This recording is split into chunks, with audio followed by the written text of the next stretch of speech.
একটা কথা বলি, শুনলে হয়তো চমকে যাবেন। একজন নারী কখনো সরাসরি বলবে না যে সে আপনাকে চায়, কখনো না। কিন্তু তার শরীর বলে, তার চোখ বলে, তার আচরণের প্রতিটি খুঁটিনাটিতে লুকিয়ে থাকে এমন কিছু সংকেত যেগুলো বেশিরভাগ পুরুষ পুরো জীবনেও বুঝতে পারে না। আজকের এই ভিডিওতে আমি আপনাকে এমন 3টি গোপন ইশারার কথা বলবো যেগুলো মনোবিজ্ঞান প্রমাণ করেছে। এগুলো কোনো বানানো গল্প নয়, কোনো কল্পনা নয়। এগুলো মানুষের আদিম প্রবৃত্তি, বিবর্তনমূলক মনোবিজ্ঞান এবং আচরণগত গবেষণার ফলাফল। তবে একটি শর্ত আছে, এই ভিডিওটি শেষ পর্যন্ত দেখতে হবে, কারণ তৃতীয় ইশারাটি সবচেয়ে সূক্ষ্ম, সবচেয়ে গভীর এবং সবচেয়ে বেশি মানুষ এটাই মিস করে।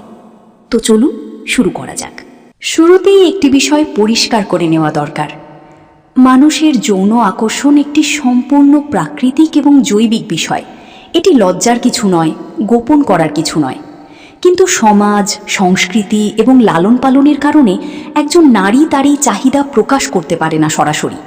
সে চায় কিন্তু বলতে পারে না। সে আকাঙ্ক্ষা অনুভব করে কিন্তু মুখ ফুটে কিছু বলা তার জন্য প্রায় অসম্ভব। তাহলে সে কি করে? সে ইশারা দেয়, সে সংকেত পাঠায়। তার শরীরের ভাষা, তার কণ্ঠস্বর, তার আচরণের মধ্যে সে এমন কিছু করে যা আসলে একটি নীরব আমন্ত্রণ।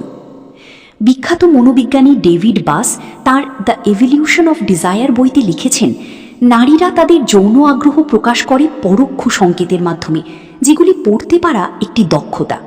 এবং এই দক্ষতা যার আছে, সম্পর্কের ক্ষেত্রে সে অনেক এগিয়ে থাকে। এখন আসুন সেই 3টি ইশারা একে একে জেনে নিই। আবার প্রথম ইশারা, অস্বাভাবিক শারীরিক নৈকট্য এবং স্পর্শের খেলা। প্রথম এবং সবচেয়ে স্পষ্ট ইশারাটি হল শারীরিক দূরত্ব কমিয়ে আনা। মনোবিজ্ঞানী একটি ধারণা আছে যার নাম প্রক্সেমিক্স, অর্থাৎ ব্যক্তিগত দূরত্বের বিজ্ঞান। প্রতিটি মানুষের চারপাশে একটি অদৃশ্য সীমানা থাকে। সাধারণত আমরা অপরিচিত মানুষকে এই সীমানার ভেতরে ঢুকতে দিই না। কিন্তু যখন একজন নারী আপনার প্রতি গভীরভাবে আকৃষ্ট হয়, শারীরিকভাবে আকৃষ্ট হয়, তখন সে নিজে থেকেই এই দূরত্ব ভেঙে ফেলে। সে আপনার কাছে এসে বসবে, এমনকি জায়গা থাকলেও। সে কথা বলার সময় এত কাছে আসবে যে আপনি তার নিঃশ্বাস অনুভব করতে পারবেন। সে হয়তো কথার ফাঁকে আপনার হাত ছুঁয়ে দেবে, আপনার কাঁধে হাত রাখবে, অথবা হাসতে হাসতে আপনার গায়ে হেলে পড়বে। এই স্পর্শগুলো দেখতে সাধারণ মনে হয়, কিন্তু আসলে এগুলো সাধারণ নয়। একজন নারী যাকে চায় না তাকে কখনো ছুঁয় না, এটা মনে রাখবেন। গবেষণায় দেখা গেছে, যখন একজন নারী কাউকে যৌনভাবে আকর্ষণীয় মনে করে, তখন তার মস্তিষ্কে অক্সিটোসিন এবং ডোপামিন একসাথে মিশ্রিত হয়। এই হরমোনগুলো তাকে স্পর্শ করতে তাড়িত করে। সে নিজেও হয়তো বুঝতে পারে না কেন সে বারবার আপনাকে ছুঁতে চাইছে, কিন্তু তার শরীর জানে, তার প্রবৃত্তি জানে। আরও একটি বিষয় খেয়াল করবেন, সে যদি আপনার সামনে তার চুল ঠিক করে, ঘাড় উন্মুক্ত করে, অথবা বারবার তার ঠোঁট স্পর্শ করে, তাহলে বুঝবেন এটি তার অবচেতন মনের সংকেত।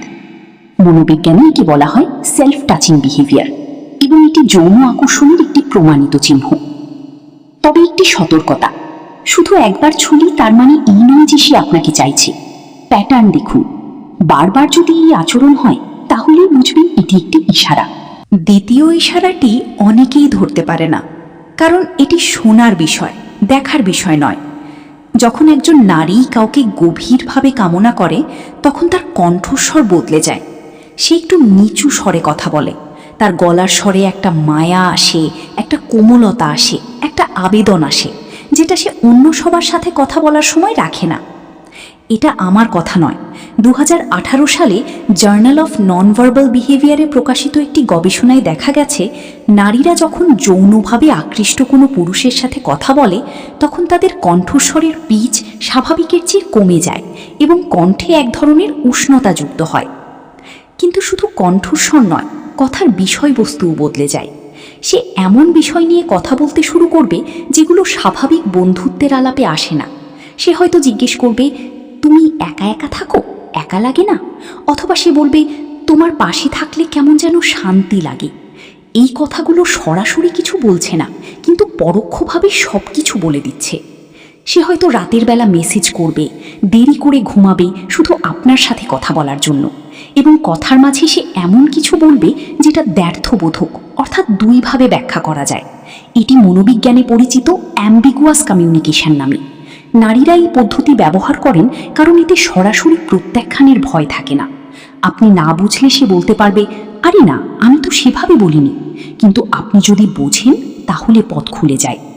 আরেকটি গুরুত্বপূর্ণ বিষয়, সে যদি আপনার সামনে নিজের একান্ত ব্যক্তিগত কথা শেয়ার করে, তার দুর্বলতার কথা বলে, তার শরীর নিয়ে কথা বলে, তাহলে বুঝবেন সে আপনার সাথে একটি গভীর ঘনিষ্ঠতা তৈরি করতে চাইছে, এবং এই মানসিক ঘনিষ্ঠতা আসলে শারীরিক ঘনিষ্ঠতার পূর্বসূরি। তৃতীয় ইশারা, পরিস্থিতি তৈরি করা, নীরব আমন্ত্রণের শিল্প। এবার আসি সবচেয়ে সূক্ষ্ম, সবচেয়ে গভীর এবং সবচেয়ে গুরুত্বপূর্ণ ইশারায়। একজন নারী যখন সত্যিই কাউকে শারীরিকভাবে কাছে চায়, তখন সে সরাসরি বলে না, সে পরিস্থিতি তৈরি করে। সে এমন একটি পরিবেশ সাজায় যেখানে সব কিছু ঘটে যেতে পারে। এটি বিবর্তনমূলক মনোবিজ্ঞানের সবচেয়ে চমকপ্রদ একটি দিক। সে হয়তো বলবে, আমার বাসায় কেউ নেই, একটু আসো না, বিরক্ত লাগছে। অথবা সে বলবে, আজকে রাতে কোথাও যাওয়ার ইচ্ছা করছে, তুমি কি ফ্রি? সে হয়তো আপনাকে একা একা কোনো নির্জন জায়গায় দেখা করতে বলবে। অথবা সে নিজের ঘরে আপনাকে ডেকে এনে দরজা বন্ধ করে বলবে, একটু বসো, চা বানাচ্ছি। এই প্রতিটি পদক্ষেপের পেছনে একটি উদ্দেশ্য, সে চায় আপনি এবং সে একান্তে থাকুন। কারণ একান্ত পরিবেশই হলো সেই জায়গা যেখানে সীমানা ভাঙে, যেখানে স্পর্শ স্বাভাবিক হয়ে ওঠে, যেখানে কথা ফুরিয়ে গেলে চোখ কথা বলে। মনোবিজ্ঞানী মনিকা মুর তার বিখ্যাত গবেষণায় দেখিয়েছেন, নারীরা যৌন আকর্ষণের ক্ষেত্রে পুরুষদের চেয়ে অনেক বেশি কৌশলী। তারা সরাসরি এগিয়ে আসে না, বরং পুরুষকে এমনভাবে। তো আজকে আমরা জানলাম সেই তিনটি ইশারা। প্রথমত, শারীরিক দূরত্ব কমিয়ে আনা এবং বারবার স্পর্শ করা। দ্বিতীয়ত, কণ্ঠস্বরের পরিবর্তন এবং কথার মধ্যে লুকানো আবেদন। তৃতীয়ত, একান্ত পরিস্থিতি তৈরি করা, যেখানে সব কিছু ঘটার সুযোগ থাকে। এই তিনটি ইশারা যদি একসাথে দেখেন, তাহলে বুঝবেন সেই নারী আপনাকে শুধু বন্ধু হিসেবে দেখছে না, সে আরও কিছু চাইছে। কিন্তু মনে রাখবেন, বোঝাপড়া এবং সম্মান দুটোই সমান জরুরি। একজন নারীর সংকেত পড়তে পারা একটি দক্ষতা, কিন্তু তার ইচ্ছাকে সম্মান করা একটি মানবিক দায়িত্ব। এই ভিডিওটি যদি আপনার ভালো লেগে থাকে, তাহলে এখনই লাইক বাটনে ক্লিক করুন। নিচে কমেন্ট করে জানান এই তিনটি ইশারার মধ্যে কোনটি আপনি আগে থেকে জানতেন। ভিডিওটি আপনার বন্ধুদের সাথে শেয়ার করুন, কারণ এই জ্ঞান সবার জানা দরকার। এবং এখনও যদি চ্যানেলটি সাবস্ক্রাইব না করে থাকেন, তাহলে এখনই সাবস্ক্রাইব করুন এবং বেল আইকন চাপুন, কারণ এমন গভীর মনস্তাত্ত্বিক কন্টেন্ট আমরা নিয়মিত নিয়ে আসি। দেখা হবে পরবর্তী ভিডিওতে। ততক্ষণ নিজেকে চিনুন, মানুষকে বুঝুন।